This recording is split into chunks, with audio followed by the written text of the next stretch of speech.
Welcome, everyone. We are so glad that you could join us today.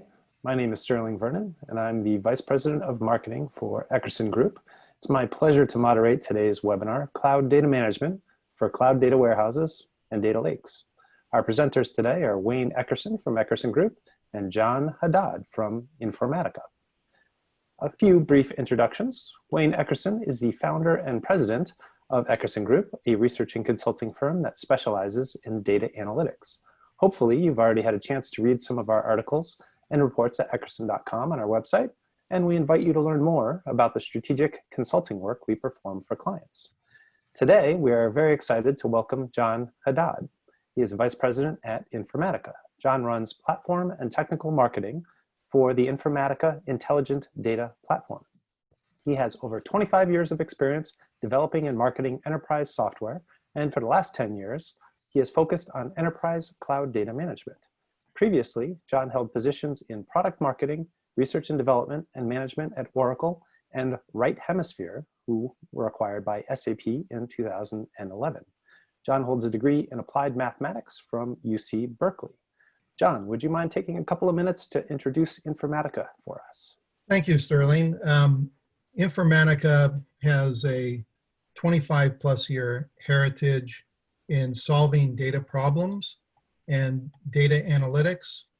We've expanded our portfolio over the years to have continuous innovation and industry-first capabilities when it comes to cloud native and using AI and machine learning to power cloud data warehouses, data lakes, 360 business initiatives, data governance and privacy. And I'm very excited to be here with Wayne to talk more about maturity models and assessments and how Informatica can help you achieve the highest level of maturity. Thank you, John. Great. Thanks, Sterling. It's a pleasure to be here with all of you today to talk about this big topic. That's a big title because it's a big topic. So let's jump right in and give you some context for this title here. So let's start with data lake and data warehouse. Now, if you've been following Eckerson Group at all for the last 2 years, you know we've delved deeply into this topic. What is a data lake? What's a data warehouse? And how are they different? And if you look at the attributes on the left here, you can see that these two environments are almost completely different from each other, 180 degrees opposite. And if we just pick one, the use cases that are companies are primarily using these for, data lakes are great for data scientists. Data warehouses are great for business intelligence. Now, what we've seen out in the field, because we do have a consulting practice, is that customers want both of these. They want the best of both worlds. So they've been stitching these together themselves. And as a result, vendors are seeing this need, and they are now stitching these two environments together. So we're seeing convergence of the data platform. At the same time, these data platforms are going into the cloud, and we have a lot of players in this space. We recently did a webinar on data lakehouses, which is what some people were referring to as convergence, but not all. So that's the data lake and data warehouse. That's just for some context. Now let's talk about data management, okay? Just view this as your typical data stack. I'll go from the top. You have data analytics. That's where business users armed with tools look at data and do analysis, build models. Then you have data management. I'm going to skip that for a second. And then below that, data platforms, which we just talked about.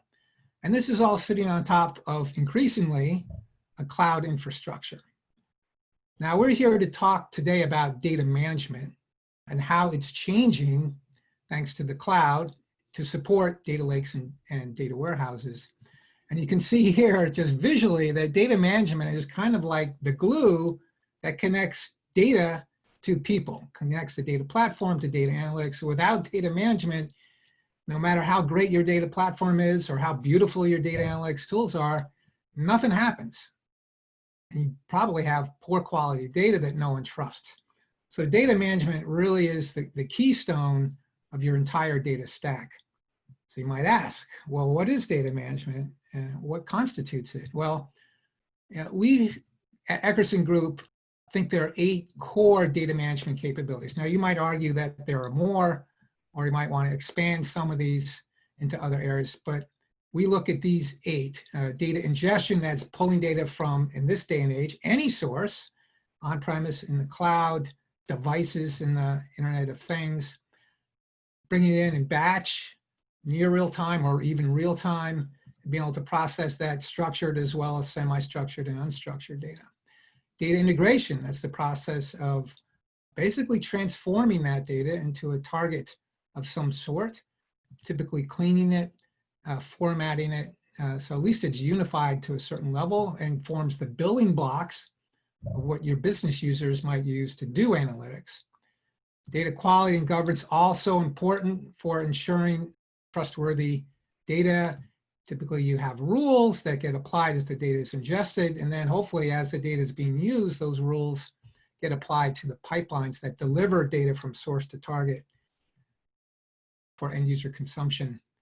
Data engineering, the entire aspect of building these data pipelines that flow data from source to target. Data catalogs, that's where we provide metadata descriptions of all our data assets to make it easier for business users to find what we're looking for.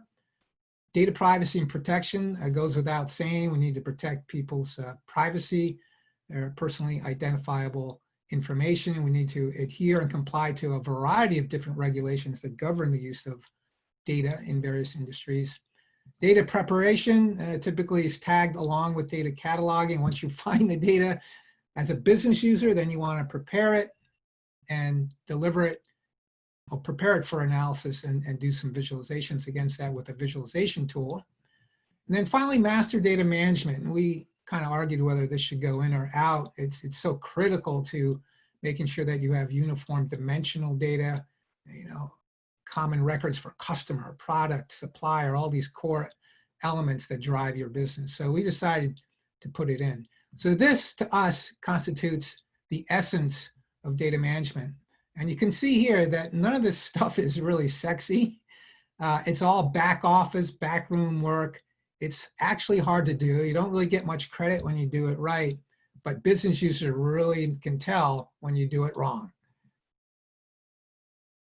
So, all right, now we know what data lakes and data warehouses are. We know what data management is. Well, so how does the cloud change things?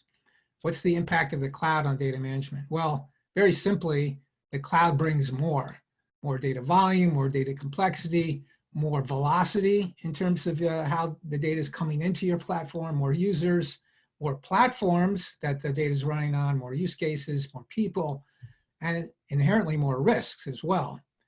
So we can go down these impacts. You have more data sources. It really requires organizations, to offer more data connectors to those sources and make sure they're high fidelity connectors. More use cases means that you've got more work for your data engineers and ETL developers to build these pipelines. More complex data means that we're going to be doing more complex transformations and transforming semi-structured data, for instance. And it helps if we have a tool that can automatically parse that data so that you don't have to manually parse it and put it into rows and columns of a relational database. Higher velocity data means we need to dip our toe into the world of streaming integration. Rapidly changing data at the source. A lot of these new sources are not stable and are changing all the time, adding columns, deleting columns. So we need to detect this drift in the schema and be able to remediate it automatically if possible. We have more sensitive data, more of that personal and private data. So it'd be great if we had a way to automatically mask that data and assign permissions so that only people who are authorized to view it can view it. That's all part of the governance world. More data defects means we need better data quality integrated with governance so that ideally we can generate those quality rules automatically, and not just for development, but we obviously want to run those rules all the time in production so that we continually test and monitor the quality of our data. More data explorers means that we really do need not just a data catalog, not just a data prep tool, but increasingly we want those things integrated together because they're part of the same workflow. And then more consumers of data. We don't want just IT people building these pipelines. We want regular business analysts, data analysts. So it helps if we have no code or low code pipeline development tools. And then, as you all know, that there are multiple cloud platforms out there, 3 primary ones. But in the world of data management, we need to make sure that whatever we build on the data side and data management side, that can be portable across platforms, both on-premise and in the cloud and across multiple clouds. So the cloud changes a lot. So before you migrate to the cloud, or even if you have, you might want to sit back and assess what you're doing on the cloud data management front. Now, this is a lot to do with your existing tools, I would dare say.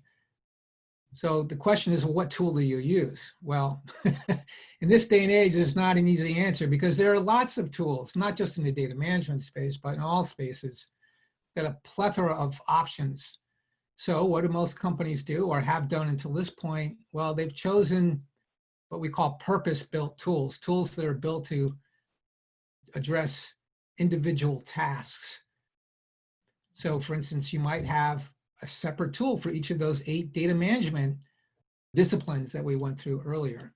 Now, there's some advantage to these purpose-built tools. One, they're very function-specific, and a lot of times they're new and incorporate the latest innovations. So that's really good. But there are some disadvantages.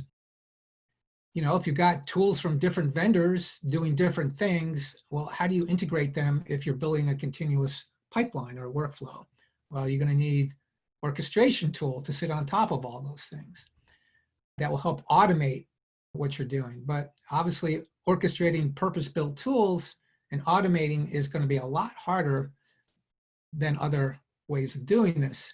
Governance is going to be harder. You're going to have multiple different logins. You're going to have multiple different ways that tools operate and define things. And you risk creating data silos and fragmentation. Total costs will probably be higher too, because you're dealing with multiple vendors, multiple licenses, multiple upgrades, lots of different training programs, et cetera, et cetera. And then finally, a lot of these purpose-built tools, when they start out, are from small vendors, you know, who are doing the latest innovative things with the latest technologies and advances. But you always have to question, are they going to be around in 3 to 5 years? What's their exit strategy? You know, if they are very successful and have an IPO, that's probably a good thing. But if they get bought, well, that may be good or may not. And then maybe they just don't make it at all and they disappear. So those are all things to consider. Now, given that, I have to ask all of you this question. They came to me in the middle of the night one time. How many data engineers does it take to screw in a light bulb? Tough question. Now, what's the answer? Frankly, I really don't know, but what I do know is this. It takes a lot of companies, many months and millions of dollars to stand up an integrated data management environment, if they do it at all, and a lot of companies don't. But fortunately, what we're seeing in the marketplace is something interesting. And, you know, it's not surprising because the vendors in this space have all been seeing the same thing. They see the need to stitch all these different data management tools together in a single platform and provide an integrated, automated, AI-driven environment that services the needs of all data management users and runs natively in the cloud. So that sounds pretty good. And it is.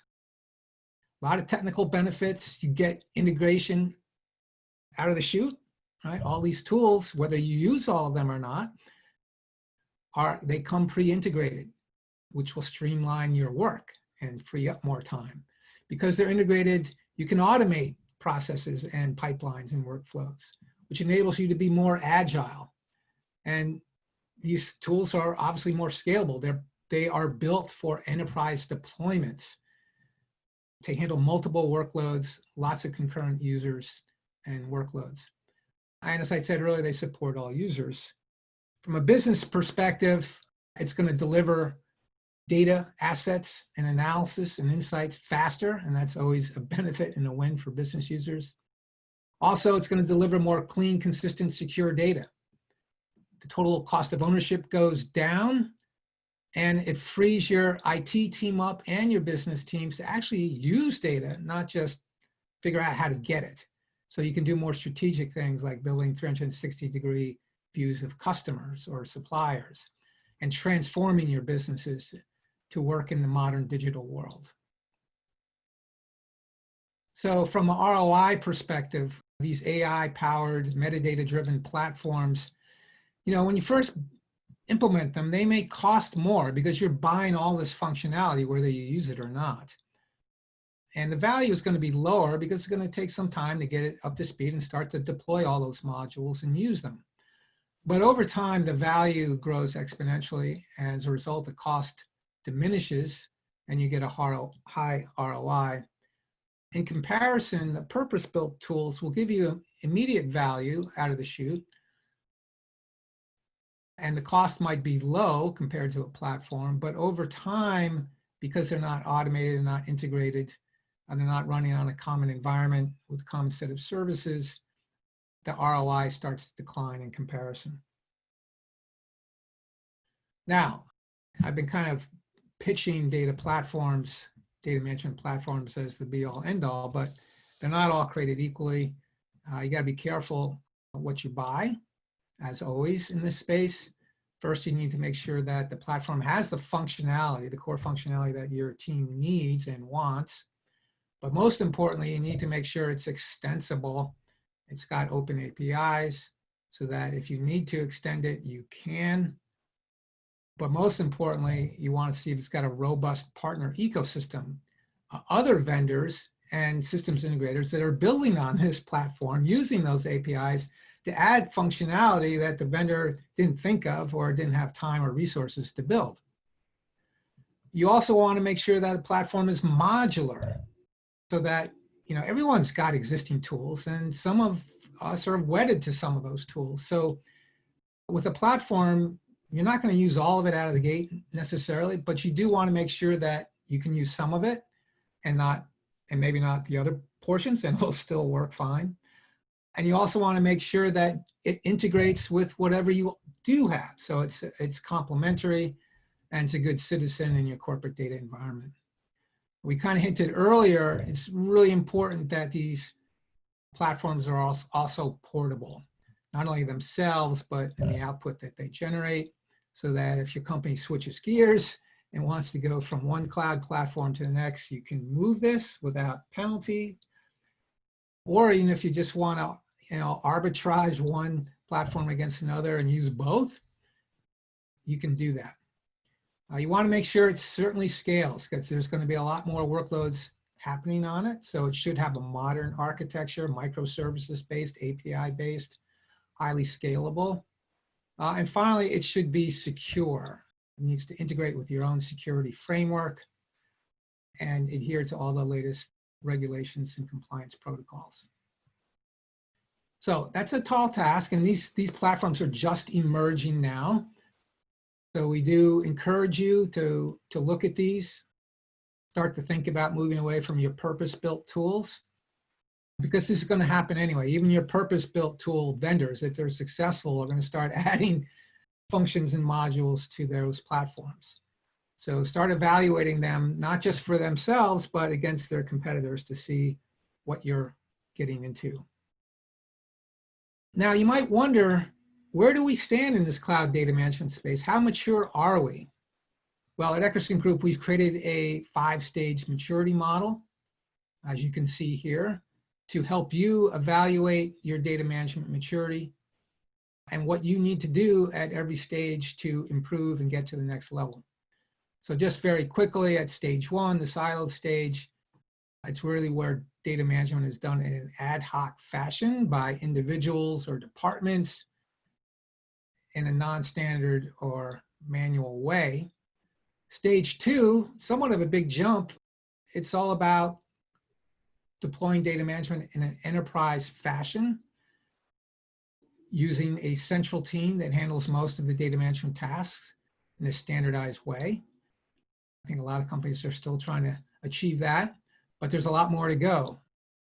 The third stage is really to make sure that you are leveraging the latest technology when doing data management, that you're leveraging the power of AI and metadata that has been shared across all of your data management tools or modules, so that you can integrate and automate your processes and start to streamline your data management workflows. And that's not it, all right? You think that's the end of the line, but not quite. The fourth stage really is, now that you've automated and integrated and streamlined your data, you don't have to worry so much about delivering the data. You can actually start focusing on how to use the data for business gain. So the last two stages are all about that. The first is really focusing on delivering strategic processes that require data, such as Customer 360, intelligent supply chains, bricks to clicks and clicks to bricks and procure to pay and all that good stuff, right? Things that are very strategic to the organization. And then finally, in stage 5, your company is using data to drive digital transformation and using data to digitize all of its internal customer and supplier facing processes and really compete at the top levels of your industry. So that's our maturity model. And that's well and good. And I'm sure you can see yourselves in that model already, where you stand. But if you want to take a closer look and actually engage your team to collaboratively discuss where you stand and how to get to the next level, Eckerson Group has created an online assessment where we help you evaluate your cloud data management capabilities in the 8 areas we talked about earlier. And you can see here on the right a sample report that you receive once you submit the assessment. It's a very personalized report, shows how you score against everyone else who's taken the assessment overall, as well as in those 8 categories. Provides very personalized recommendations and shows you exactly where you're strong and weak. And also lets you filter the data so you can benchmark your organization at a more fine-grained level, such as against companies in your industry or region or by size of company.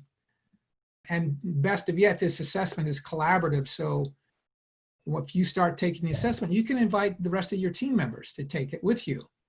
You can collaborate on the same assessment. You can learn the best practices that are embedded in the assessment. So it's a good learning tool and exercise, as well as something that will give you quantitative value and something maybe you can show to your executives if you need more investment.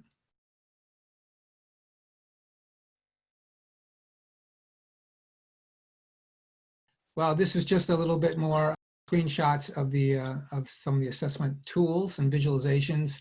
Assessment itself is 40 questions. We got about 30 questions in those 8 categories, and it takes about 10 to 12 minutes to complete. So it's very quick, but we hope it's thorough enough and deep enough to provide a lot of value to you. In summary, just to wrap up what I've said here before I pass it over to John, you know, the cloud significantly impacts data management. I hope I made the case for that today. And I think the way to stay on top of the added work that the cloud's going to bring to your data management team, you might want to investigate a platform.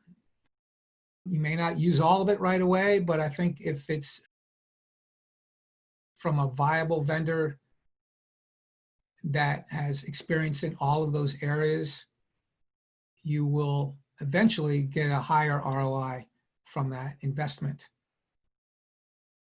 The goal here is to make sure you have the right technology and infrastructure in place so that your organization can connect users to the data in the most efficient way and begin to use data not just to produce reports, but most importantly, to transform your organization.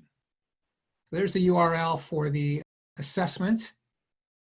You can also find that, I believe, on Eckerson Group's site and Informatica's site. And we'd be happy to share it with you via chat. Maybe our administrator can do that as well. or I can once I listen to John. So with that, I am going to pass the baton over to John. I'm going to talk about Informatica's cloud data management platform, mostly for cloud data warehousing and data lakes, since that's the focus of this webinar. But it does support other initiatives, data governance, privacy, Business 360. And I also want to talk about how with our platform, you can get value right away. So, Wayne talked about high ROI of a platform approach versus, low ROI of a more, purpose-built tools approach. And with the Informatica platform, you can get value from the outset and increase that ROI. And I'm going to walk you through that and how you can help mature your investment over time, starting with what you need today, but in expanding it to align with your vision and your roadmap for data management, cloud data management in particular. Because today, data warehouses and data lakes are predominantly now being deployed on these platforms that you see here: Azure, AWS, GCP, Snowflake, Databricks, and so on. It helps to understand what's going on in these environments from a data management perspective. Here's a reference architecture, fairly common for data warehousing, data lakes. There's, of course, variants of this, but it really begins with the ability to catalog and govern your data. Because as Wayne said, you need to make sure that you can understand and trust the data that you're accessing within your analytics environment. The catalog scans all the metadata across your enterprise, ingests it, and is integrated with the data governance capabilities so that what you define in terms of your policies maps to the data in the catalog so that you can ensure that your data policies are in fact being enforced across the enterprise. Now, of course, the next step is getting the data into the data lake, into the data warehouse. And there's a variety of ways to do this. You can ingest files in batch, database information in batch, but you also need to do it in real time or using change data capture or streaming. So Informatica has one tool to do all that, as opposed to separate tools. And this can ingest the data en masse or in real time into the data lake or into the data warehouse. It also helps to have one tool, not separate tools, within a platform, integrated platform, that can do ETL, ELT, ELT being pushing down to the processing to the database, and data quality. Because we're seeing more and more, not just integration transforms being done within the data pipeline, but along with the data quality and the data cleansing. So having that all in one tool makes it much easier for your data engineers. The next step is to provide more self-service access to your data scientists and your data analysts using, say, a data prep tool, right? And in this case, our data prep tool integrates with the data catalog, integrates with the data integration tool, so that the data scientists and the analysts can browse and search the catalog using simple business terms, find the data they need, add it to their project, and in fact, using AI and machine learning, it will recommend other data sets of interest, and then they can filter it, combine it, even do some cleansing and matching, if you will. It's recording all those steps and generating the data integration pipeline on the fly. These are the benefits of a fully integrated platform stack. And then there's some cases where the entire end-to-end process needs to be done in real time, in a real-time stream, capturing messages off of queues or click streams or machine data, integrating it, cleansing it all in real time, bringing data at rest into the stream, and then delivering it to, say, a predictive analytics e-commerce application. These are the capabilities that are required, and there's others. All of this is in one single cloud-native intelligent platform, And it starts with connectivity. If you can't connect to the data you need, then you're done. You can't go any further, right? So it provides universal connectivity to all the legacy systems you may have out there, mainframes, enterprise applications running on premises, but also the more common in today, recent cloud applications, machine data, all types of data that may be out there, because many of our customers need to access hundreds of data sources and bring that into their analytics environment. The next thing you need is not just connectivity to the data, but you need to be able to scan all the metadata so that you can understand the data within your entire data estate and what's valuable. Of course, master data is probably the highest valued data, but other data that you may need to enrich that master data or the data that you're using for analytics. Having a common metadata foundation is critical to fueling the AI and machine learning to automate so many of the tasks that need to be done from a data management perspective. And our AI and machine learning engine is called Claire. All this powers what I described earlier: data integration, data ingestion, data governance, data cataloging, in addition to metadata management and data privacy. All these components, all these products are built on a modern, comprehensive microservices-based architecture. Why is this important? Because all cloud-native technologies built on this kind of architecture provide the flexibility and agility that you expect to get out of a cloud-native platform.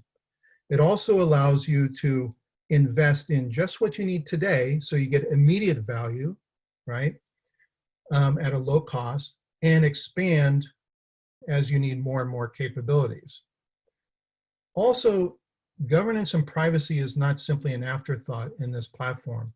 It was designed from the beginning, built into the platform. And by enterprise class, we mean not just the technology needs to be best of breed in enterprise class, but the ability to support your implementations with the #1 customer support, hundreds of partners to help you implement, an ecosystem of partners to round out the solution and the stack, and also hundreds of thousands of trained consultants to help you with the implementation. Fundamental to a modern cloud data management platform is AI and machine learning. This is fundamentally critical to addressing the scalability issue of not just in terms of performance, but in terms of your ability, your organization's ability to do the hundreds, if not thousands, of data management tasks that are requested of you from the business. It just simply needs to be automated. How do we do that? Now we're going to get into more of the nuts and bolts. We do that by scanning all the metadata that's in your enterprise. This is not easy. And at the beginning, when I was introducing Informatica, I said we have a 25+ year heritage. That's all well and good, but it's only beneficial if you continue to innovate. And that, drawing upon that heritage and that innovation, is what allows us to scan all the metadata from these legacy systems, whether it's mainframes, whether it's even COBOL scripts, to the more modern types of platforms that are running in the cloud, variety of different file formats, even other ETL tools besides our own, modeling tools. This is critical, not just for fueling the AI and machine learning, as you'll see in a moment, but also in terms of stitching together an end-to-end lineage of where the data came from, where is it going, and how is it transformed along the way.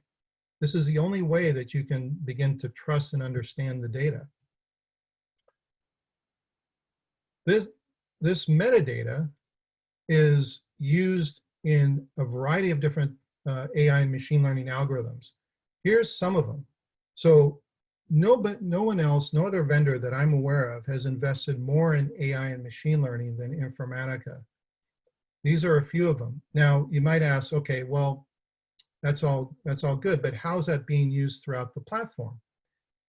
Here's an example of some of them. For example, in the data catalog, the ability to identify the data domain, actually what that data is and the structure, or to understand whether it's similar to other data sets, the ability to infer data lineage, all of that is powered by some of the algorithms you saw on the previous slide.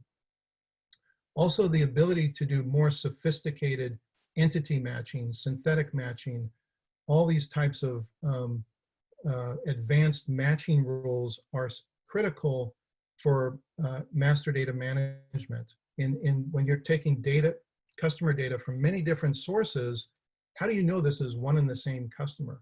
That's a very sophisticated any matching problem. Associating business terms in your data governance tool with the actual data in the data catalog, that can take thousands of hours. You just don't have that amount of time. This is a perfect example of, using natural language processing to parse through text, extract business terms, associate those with the data governance policies, and in turn associate that with the data in the data catalog that was identified also through AI and machine learning to know what those data domains were. Okay, that's great, but how does this translate into the actual capabilities that I use on a day-to-day basis for data management, and specifically for cloud data warehousing and data lakes? Well, I already gave you a couple of examples with the catalog.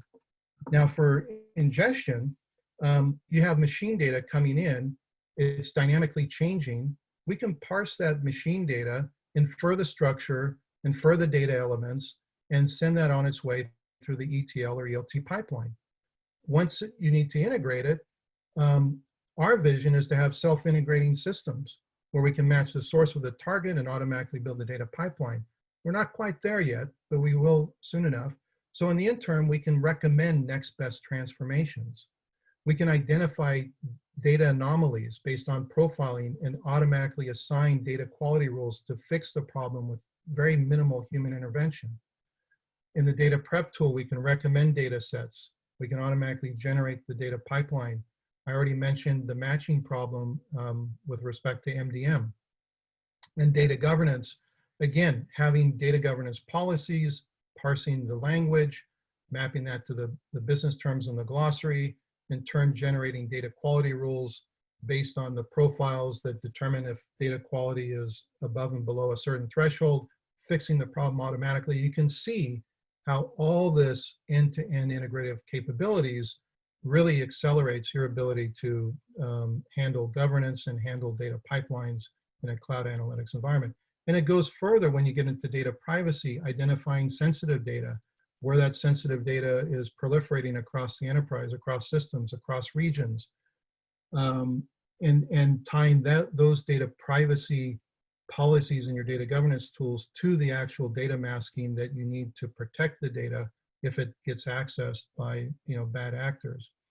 And then finally, deploying it, being able to optimize the deployment based on resource utilization trends that it's predicting and the available capacity.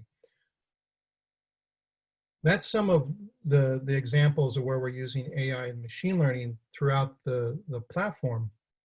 But it doesn't stop there. You want all this to be integrated. I gave you a few examples earlier, but I'll give you one more example related to say matching, right? If you're doing analytics using your data warehouse and data lake and so on around customers, you want to build up a customer 360 view, then you need to master that data. You need an MDM system, but you also need to feed it and enrich that master data with data coming from multiple systems, and that data needs to be ingested, integrated, cleansed, and protected. So all that needs to be working in synchrony. A little bit more about the catalog, because I mentioned this was the first step in your architecture. It's the first step because you need to understand your data before you can do anything with it. And we think of our catalog as the catalog of catalogs. Let's face it, seems like everybody has a catalog today. You know, all the major cloud vendors have catalogs. And that's all well and good for their particular ecosystem. But for your enterprise, you need a catalog that can span all that, plus all the systems that you may have had 10 or 20 years ago, all the newer systems. You need to be able to provide a simple search, you know, Google-like search to find the data once it's been scanned and indexed and all that. You want to discover relationships. You know, maybe this data is related to that data. Maybe there's a primary foreign key relationship that joins the information together to create more composite entities that you need to understand and map those to the business context. We also have social collaboration so that data scientists and analysts can collaborate on the data in kind of a, you know, Facebook like, you know, where you like things and like data sets and those surface up in the search too. Okay, so now let's talk about data governance. Data governance is becoming increasingly important in the data warehousing and data lake and analytics initiatives. And we provide, I'll call it an Amazon-like marketplace to browse and find the data. This is a great example of democratizing data for the masses, because really ultimately what you want to do is be able to provide data to the business, just like you were to go into the kitchen and turn on the tap and expect clean water to come out of the tap. You want clean data to be served up to your business. So this is an example of bringing all the AI machine learning, all the product integration together to define the policies, to make sure that those policies per data quality and data privacy are being enforced through integration to the data catalog and the other tooling. The ability to tie that to the customer data or product data of interest. And even if you get into regulations related to data privacy, the ability to even build up a subject registry so you know all the data about a particular person and can satisfy some of what's called DSAR requests so that you're meeting the privacy regulations within your region. And finally, serve it up in a very easy to use way, just like I said, like an Amazon-like experience. So great example of democratizing data through data governance.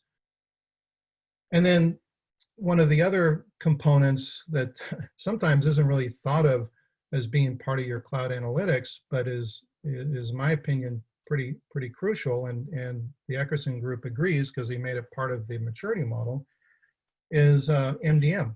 When your customer data, when your product data, when your supplier data is siloed, you can't ask the more difficult analytical questions like, okay, I have customers that are purchasing products through these channels. Some of them like this product and they don't like this other product. And I have a disruption in my supply chain. How am I going to service all the orders and requests to meet the demand for this week?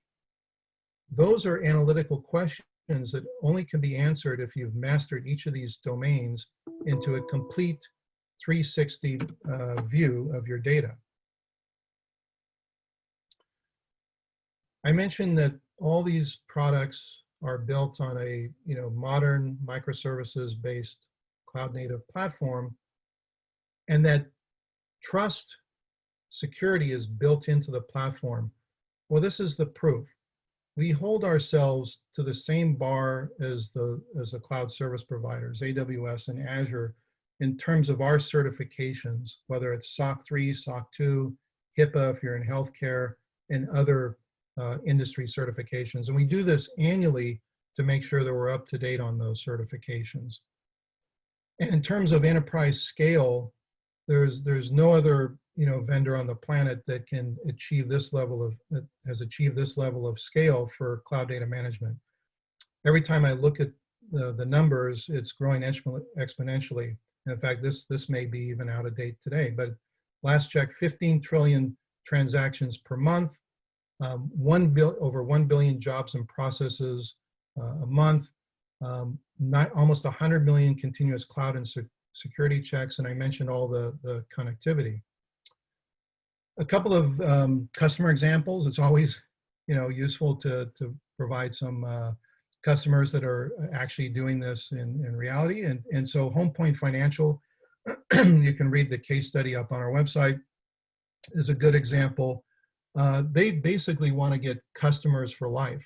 In fact, I just finished a refinance of my home, given the lower interest rates. And so they want to own your mortgage business, your refinance business, your equity lines, all that. And so by bringing all the data from the myriad of systems into their cloud data warehouse using Informatica, having that enterprise scale to deal with the massive amount of data, they can get this more complete view of their customers and provide a more engaging experience back to them to keep them and to get more loyalty. Metropolitan Thames Valley in the UK is another great case study. They needed to create a more consolidated view of their customers and property data. Their customers are basically people in kind of a crisis situation seeking affordable housing. And given the COVID-19 pandemic, this has even compounded that problem. And so they needed to bring in data from 300 back-end systems into their cloud data warehouse and their data architecture. And we helped them with that. And they told us one of the reasons they selected us was we helped them even simplify the data architecture because there could be a lot of moving parts. And this gave them the ability to really respond much quicker to those customers and provide them the information they need to find affordable housing and even share that data with their partners. Some of them may need other services too. All right, so to wrap up and to tie this back into Wayne's or the Eckerson Group's maturity model, think about those 5 levels, going from, siloed to standardized, to intelligent, to modernized, to transformed. If you implement this platform, let's say for a department, for a handful of projects, you've at least got yourself up to stage 3 already because you've standardized on a platform. You're using AI and machine learning for intelligence and automation. And then as you expand it to other projects, maybe you start off in marketing and you move to sales and then finance and start to master the data within those domains and bring those processes together and expand the implementation. Then you can easily get all the value multipliers within that ROI to bring the end-to-end business processes together to solve the big problems of customer engagement, supply chain optimization, so on and so forth, right? So the Informatica difference, we've been leading with innovation. We don't rest on our laurels.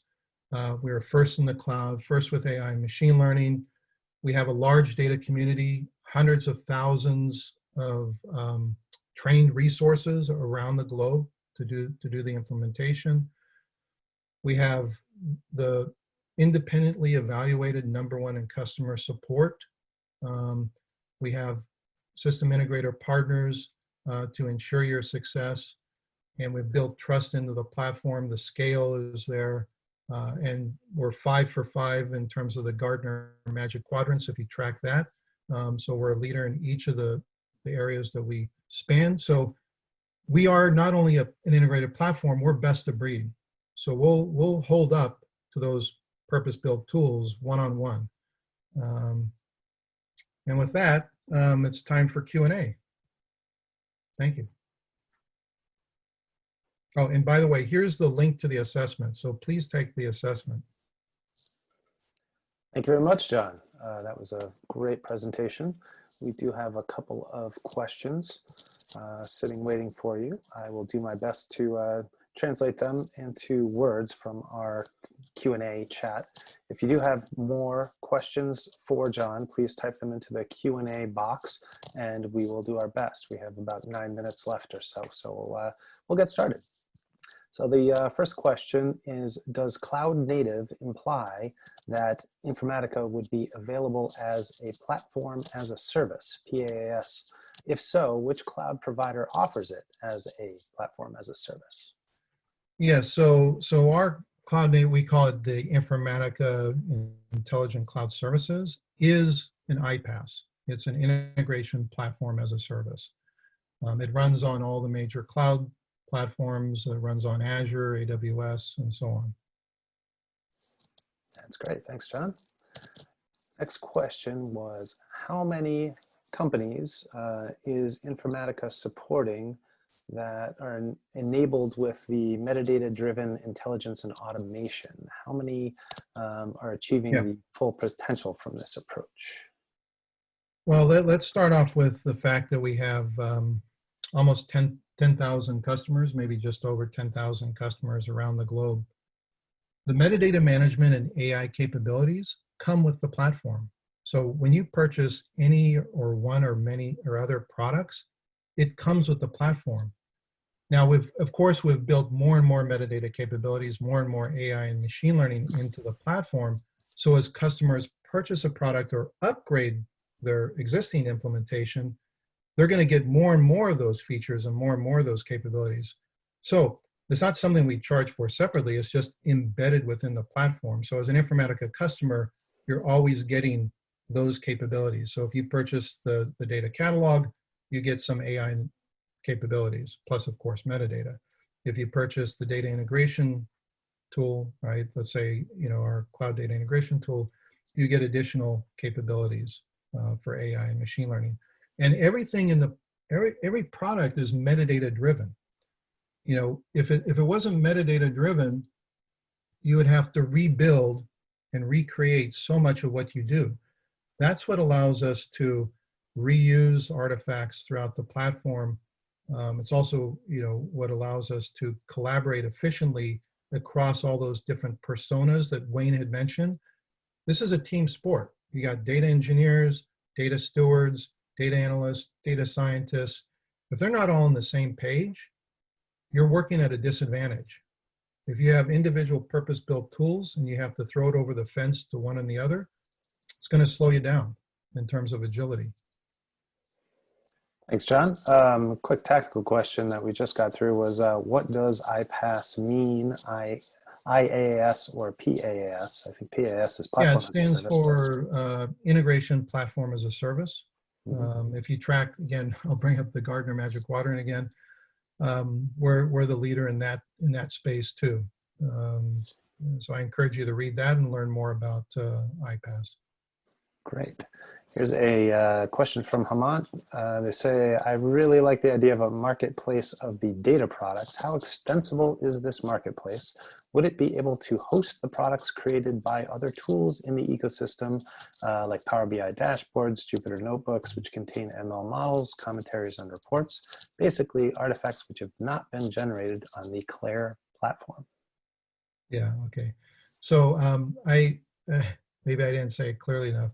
I said it's a data marketplace, not a data product marketplace. The data marketplace is a place where you can go to find the data that you need for your data-driven projects. A data product marketplace is something different, right? Amazon and Azure, if you go to their sites, you can purchase a variety of different products. Their products, our products, and others. For download, at least to some extent. But within our iPaaS, or Informatica Intelligent Cloud Services platform, that's our cloud data management platform, that's all one platform, right? So when you go into your environment, and let's suppose you initially started with cloud data integration, and then you get cloud data quality or application integration, you'll see that all in one environment, and you can purchase those products, and it's all in a unified environment, unified user experience. So let me just be clear. What I was describing was a data marketplace, not a data product marketplace. But there are marketplaces with our partners, and even our own iPaaS can be purchased in lockstep to create that unified user experience. John, this is Wayne. Do you have any companies yet that are extending the platform with plugins or apps, or is Is that underway? Yeah, so we're open and extensible. We publish our APIs, at least the APIs we think are of most use. What we've found is some of our system integrator partners have built some, applications on top of the data catalog. Taking the metadata and even creating even more automation as relates to some of the data management tasks. So yes, it's an open platform. Those APIs are available to build applications, and we do an OEM business too. So there's we have companies that are using our cloud IICS, sorry, another acronym, Informatica Intelligent Cloud Services capabilities to power their applications, which they in turn sell and market themselves. Excellent. Thank you, John. Another question. Let's see. Using Axon and or EDC, is there a direct or indirect way to govern access to and usage of cloud data? To govern access to cloud data, yes, of course. Sorry, I just had to play back the question in my head there. Yes, we can catalog and govern all types of data. Of course, that includes data in the cloud, since that's where more and more data is residing. What else can I say? Yeah, I mean, basically, whether it's in your data warehouse, whether it's in a data lake, it could be Azure Synapse or AWS Redshift or S3 or ADLS or Snowflake or what have you. Yes, we can catalog all that data. We can understand. We can stitch together the data lineage. So as remember the first diagram I showed, the kind of the architecture diagram where data is being ingested, integrated, cleansed. Within the data lineage, we can show all those steps all the way back to the source from the BI report through the cloud platforms, right? Through the data that's moving through those cloud platforms. Hey, Sterling, I want to sneak one more question in before the hour's up. Yeah, we're almost there. Have to be quick. So John, silly question. What's the most popular module in your platform, and which module is growing fastest in terms of usage? Well, maybe some of my colleagues might debate this, but last time I checked, I think it's close between Axon and the data catalog in terms of fastest growth, right? I think the data catalog, but could be Axon too. Anyway, between those two, those seem to be the fastest growing today. And I think that's because there's just a lot more emphasis on data governance. Yeah, we certainly heard that at the CDO conference that we were on last week. All right, well, it is 3 o'clock, and we respect all of the time of all of our attendees and really appreciate the time that you spent with us today. We appreciate the time from you, John, and from Informatica to enlighten us about the tools that you have. Really great stuff. Thank you, Wayne, for all of your setup and presentation and background knowledge. We appreciate everyone coming. Thanks so much for joining us, and we hope you'll join us again for our next series of webinars. Thank you very much. Have a great day.